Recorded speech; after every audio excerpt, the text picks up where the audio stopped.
Welcome to another episode of Critic.Reading.Writing. My name is Quayson, and I'm a professor of English at Stanford University. Today, I want to use Aeschylus Agamemnon to illustrate what I want to describe as the moral triptych of moral conflict, moral dilemma, and moral residue. Now, as I mentioned in the episode on Philoctetes, which will be placed here, the Greeks were adept at using extreme circumstances to explore highly complicated philosophical questions. The main philosophical problem in Agamemnon is the choice between two impossible positions that he is required to take. At the start of the Trojan War, the Greek army is trapped in the Bay of Aulis. They are trapped because no wind is blowing, so the ships cannot sail. The soldiers get restless. They're running out of food. And so Agamemnon sends to the oracle to try and find out what the problem is. The oracle returns to say that he has offended Artemis, goddess of hunting, and that the only recompense to placate Artemis is that Agamemnon should sacrifice his daughter Iphigenia. Now, this major conundrum has been used by many philosophers to illustrate the problem of moral conflict and moral dilemma. A moral conflict is when a person is faced with option A and option B, and they are not able to fulfill both. So you want to do one thing, you want to do another thing, you cannot do both.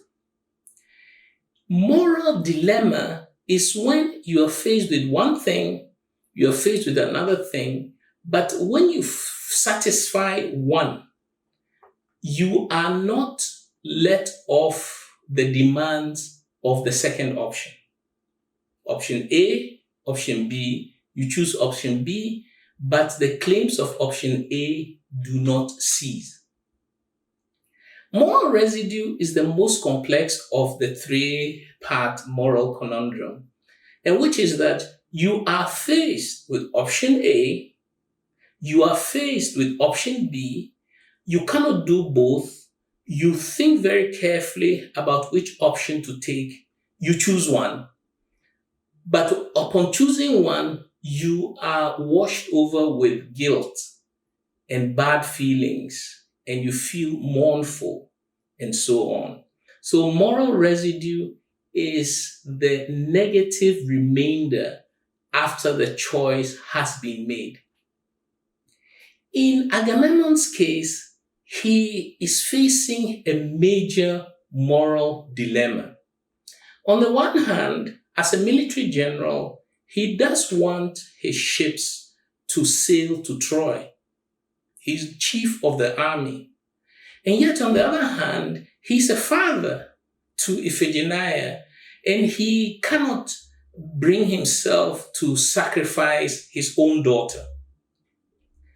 In the end, he does decide to sacrifice his daughter.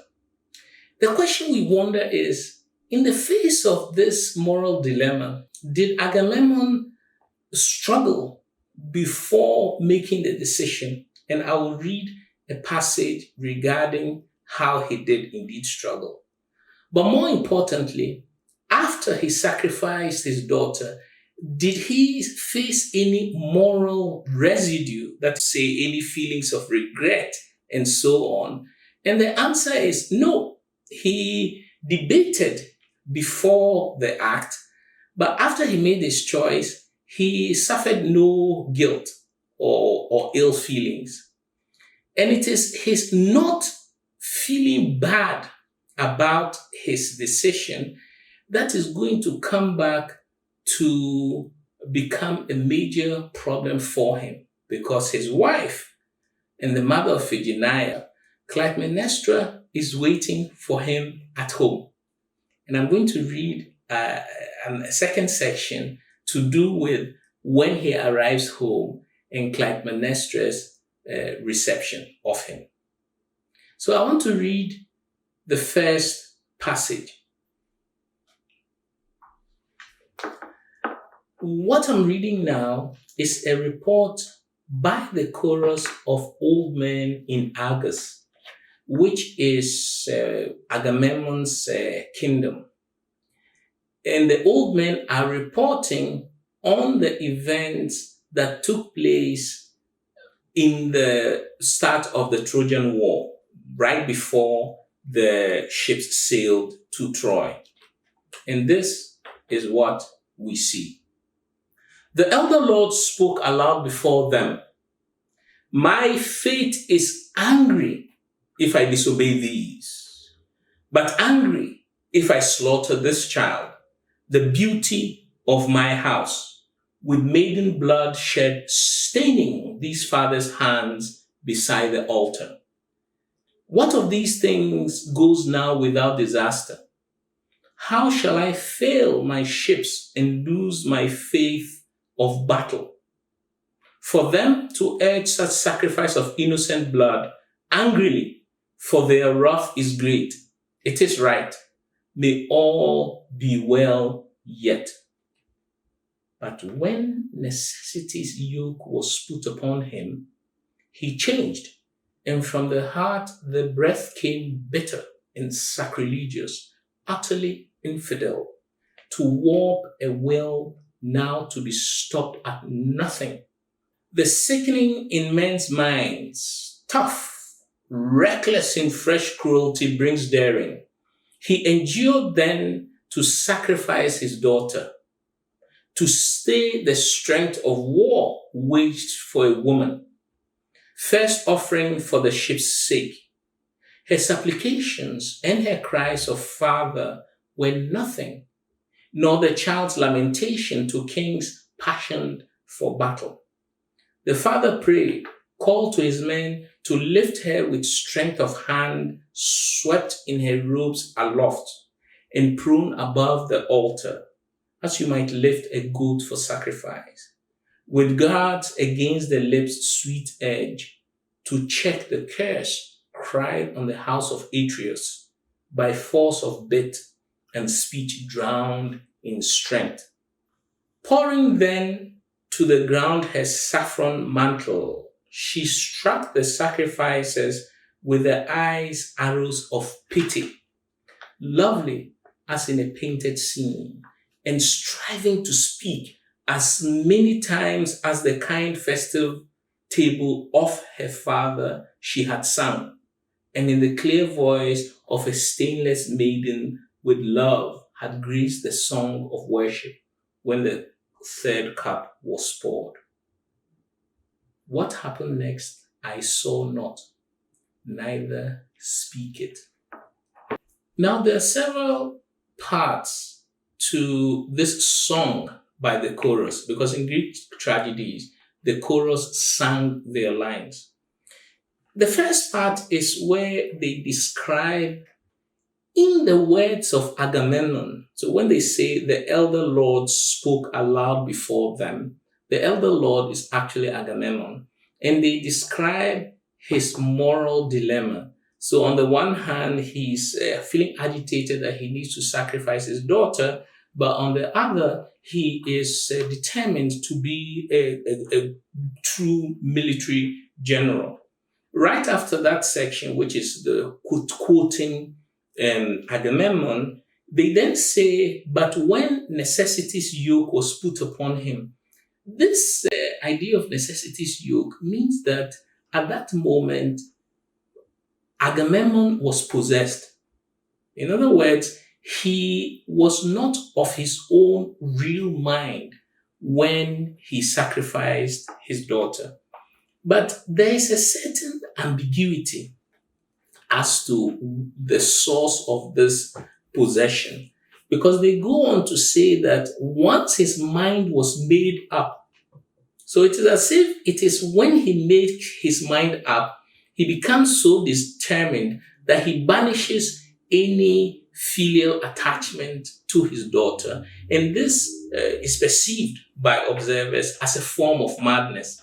But the ambiguity is not clear whether necessity's yoke was put upon him and so he took the decision, or he took the decision and then necessity's yoke was put upon him.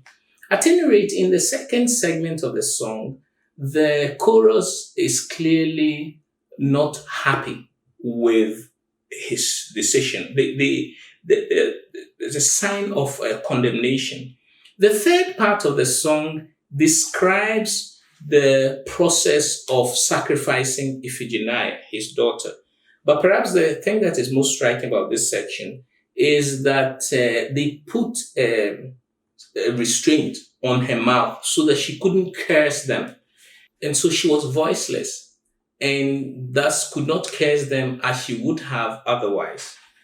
Now, these three segments of the chorus's song suggest, first of all, a sense of the moral dilemma that he was facing. But secondly, that when he does decide to sacrifice his daughter, he somehow obliterates any sense of fatherly feeling for his daughter. And then, of course, his daughter's restraint put on her mouth so that she cannot issue curses upon him. The upshot of this first song is that the chorus actually condemns Agamemnon for his decision. In spite of the fact that it was very important that the Trojan War be won, the chorus does not side with the decision that he has taken. It is damnable. And this sense of condemnation, which is at this time only incipiently related or expressed from the chorus, is going to gather greater force when Agamemnon returns home to Argos. The other thing about this section, which is also important, is that the way the chorus describes the events of Iphigenia's sacrifice, they do not date it. So we don't know from reading what the chorus says that the events took place 10 years before the play opens.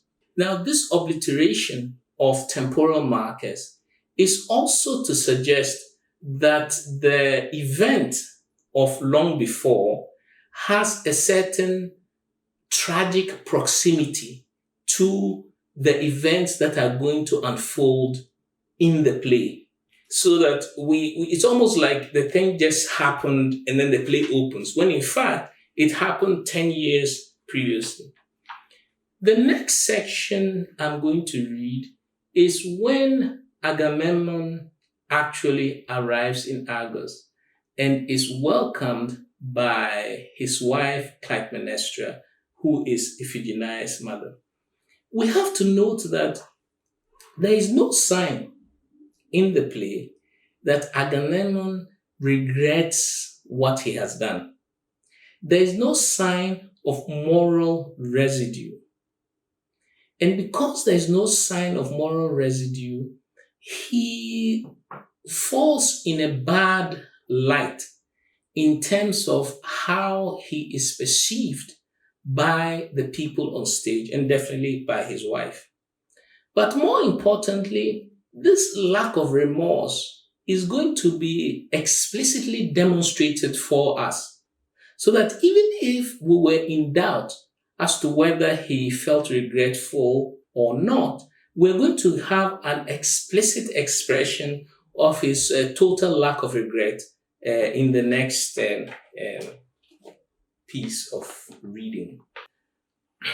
So now Agamemnon has just arrived home. His wife steps out of the palace to receive him. And this is the dialogue that they have. Clytemnestra, now, my beloved one, step from your chariot, yet let not your foot, my lord, succor of Ilium, touch the earth. My maidens there, why this delay? Your task has been appointed to you, to strew the ground before his feet with tapestries. Let there spring up into the house he never hoped to see, where justice leads him in, a crimson path. In all things else, my heart's unsleeping care shall act with the God's aid to set aright what fate ordained.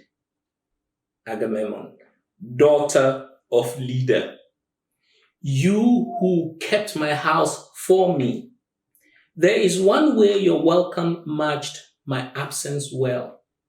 You strained it to great length, yet properly to praise me thus belongs by right to other lips, not yours. And all this, do not try in woman's ways to make me delicate, nor as if I were some Asiatic, bow down to earth and with wide mouth cry out to me, nor cross my path with jealousy by strewing the ground with robes. Such state becomes the gods and none beside. I am a mortal, a man. I cannot trample upon these tinted splendors without fear thrown in my path. I tell you, as a man, not God, to reverence me. Discordant is the murmur at such treading down of lovely things, while God's most lordly gift to man is decency of mind. Call that man only blessed who has in sweet tranquility brought his life to close. If I could only act as such, my hope is good. Clytemnestra, yet tell me this one thing and do not cross my will. Agamemnon, my will is mine. I shall not make it soft for you. Clytemnestra, it was in fear surely that you vowed this cause to God. Agamemnon, no man has spoken knowing better what he said. Clytemnestra, if Priam had won as you have, what would he have done? Agamemnon, I well believe he might have walked on tapestries. Clytemnestra, be not ashamed before the bitterness of men. Agamemnon, the people murmur and their voice is great in strength. Clytemnestra, yet he who goes unenvied shall not be admired. Agamemnon, surely this lust for conflict is not womanlike. Clytemnestra, yet for the mighty, even to give way is grace.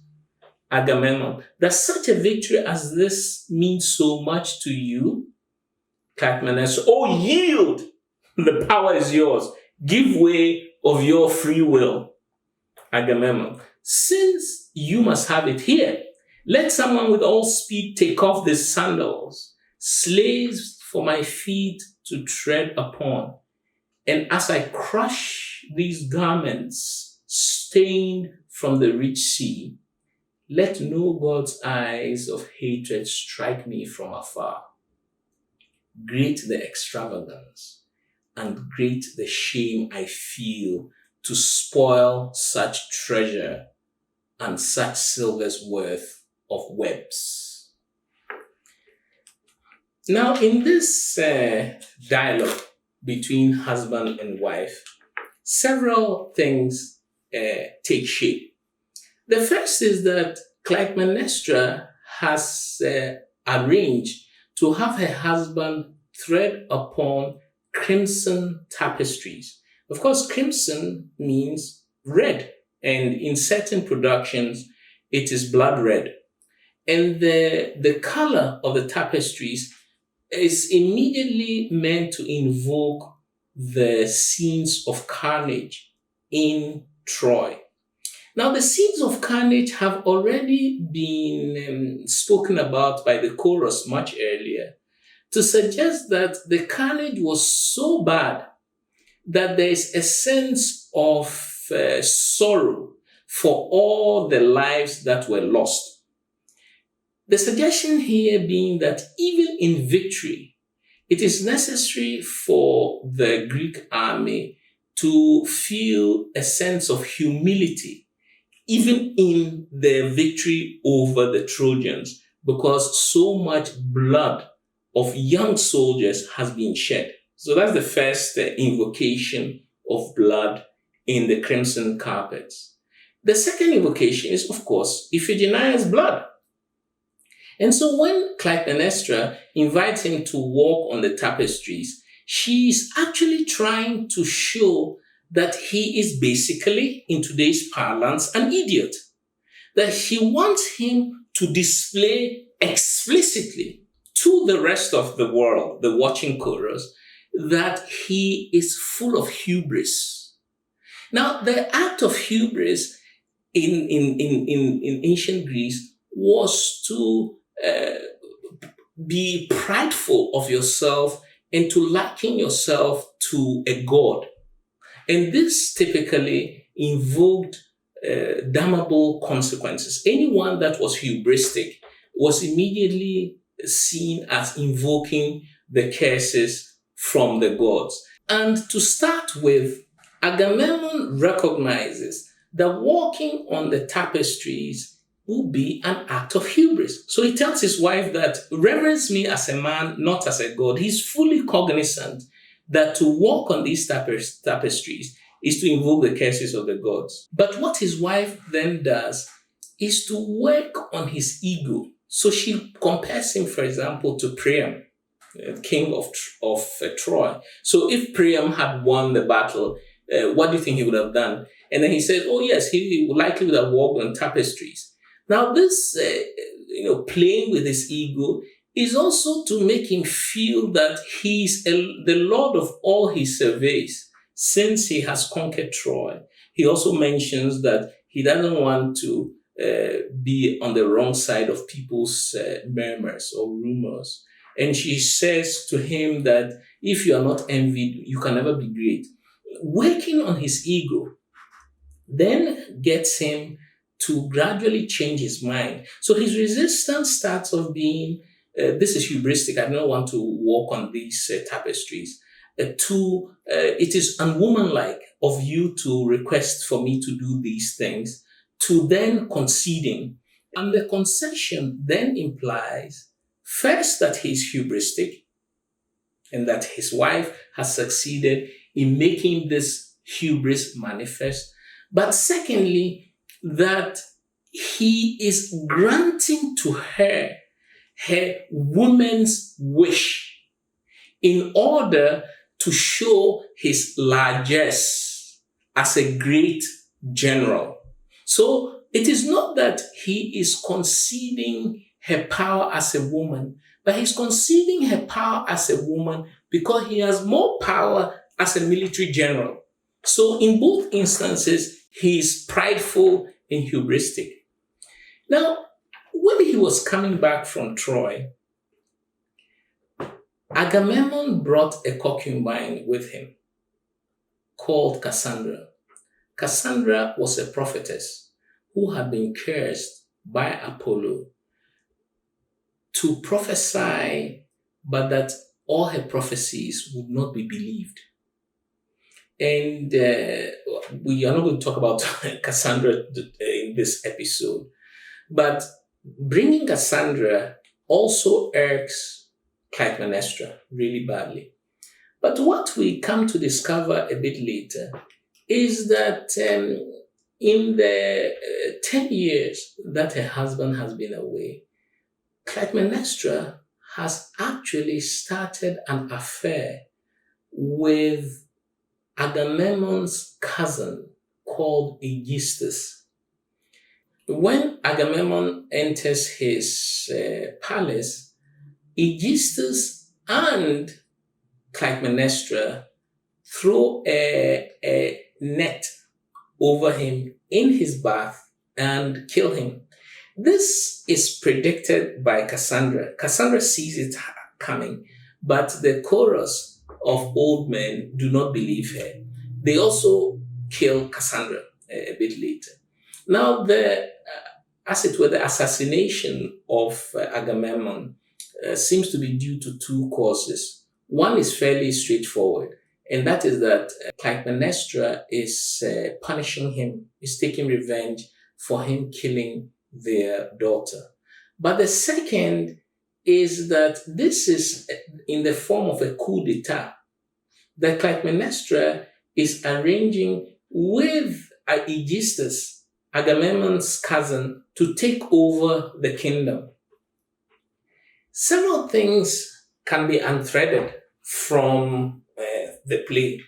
I started out by saying that it was very much illustrative of the moral triptych of moral conflict, moral dilemma, and moral residue.